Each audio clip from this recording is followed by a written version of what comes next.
Hi media 7 എന്റർടൈൻമെന്റ്സിലേക്ക് സ്വാഗതം. എൻ്റെ പേര് ശാലിനി. ആന്റണി വർഗീസ്, കീർത്തി സുരേഷ് ടീം ആദ്യമായി ഒന്നിക്കുന്ന പാൻ ഇന്ത്യൻ ചിത്രമായ തോട്ടത്തിന്റെ പുത്തൻ പോസ്റ്റർ പുറത്ത്. 2026 പുതുവർഷ സ്പെഷ്യലായി ഒരു ടിൻ പോസ്റ്ററാണ് അണിയറ പ്രവർത്തകർ പുറത്തുവിട്ടിരിക്കുന്നത്. ഏറെ നിഗൂഢതകൾ ഒളിപ്പിച്ചുകൊണ്ടാണ് ഈ ടിൻ പോസ്റ്റർ ഒരുക്കിയിരിക്കുന്നത്. അതുകൊണ്ട് തന്നെ പ്രേക്ഷകർക്കിടയിൽ വലിയ ആകാംക്ഷയും ആവേശവും സൃഷ്ടിക്കാൻ ഈ പുതിയ പോസ്റ്ററുകളിലൂടെ തോട്ടത്തിന്റെ അണിയറ പ്രവർത്തകർക്ക് സാധിച്ചിട്ടുണ്ട്.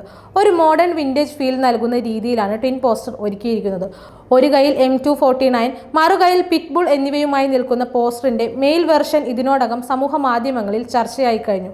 അതോടൊപ്പം ഒരു കൈയിൽ ബാഗും മറുകൈയിൽ പൊട്ടിയ വൈൻ ഗ്ലാസുമായി നിൽക്കുന്ന പോസ്റ്ററിന്റെ ഫീമെയിൽ വെർഷനും മികച്ച ശ്രദ്ധയാണ് ലഭിക്കുന്നത്. ഗംഭീരമായും വളരെ വ്യത്യസ്തമായും ഉടലുകൾ സ്റ്റൈൽ ചെയ്ത് ഒരുക്കിയ ഈ പോസ്റ്റർ ചിത്രത്തിലെ പ്രധാന വേഷങ്ങൾ അവതരിപ്പിക്കുന്ന പെപ്പെ, കീർത്തി എന്നിവരുടെ കഥാപാത്രങ്ങളെക്കുറിച്ച് വലിയ ആകാംക്ഷയും നിഗൂഢതയുമാണ് സമ്മാനിക്കുന്നത്. നേരത്തെ ചിത്രത്തിന്റെ ടൈറ്റിൽ ടീസർ, ടൈറ്റിൽ പോസ്റ്റർ എന്നിവ പുറത്തു വന്നതും ഏറെ ശ്രദ്ധ നേടിയിരുന്നു. ഏറെ പുതുമകളോടെ വമ്പൻ ദൃശ്യവിരുന്നായി ഒരുക്കുന്ന ചിത്രത്തിന്റെ പ്രോജക്ട് സൈനിങ് വീഡിയോയും സോഷ്യൽ മീഡിയയിൽ സൂപ്പർ ഹിറ്റായി മാറിയിരുന്നു.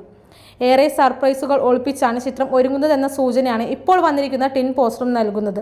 ഒരു ആക്ഷൻ അഡ്വഞ്ചർ ഡ്രാമ ചിത്രമായാണ് തോട്ടം അവതരിപ്പിക്കുക എന്നാണ് സൂചന. അടുത്ത മൂവി അപ്ഡേറ്റ്സുമായി നമുക്ക് വീണ്ടും കാണാം.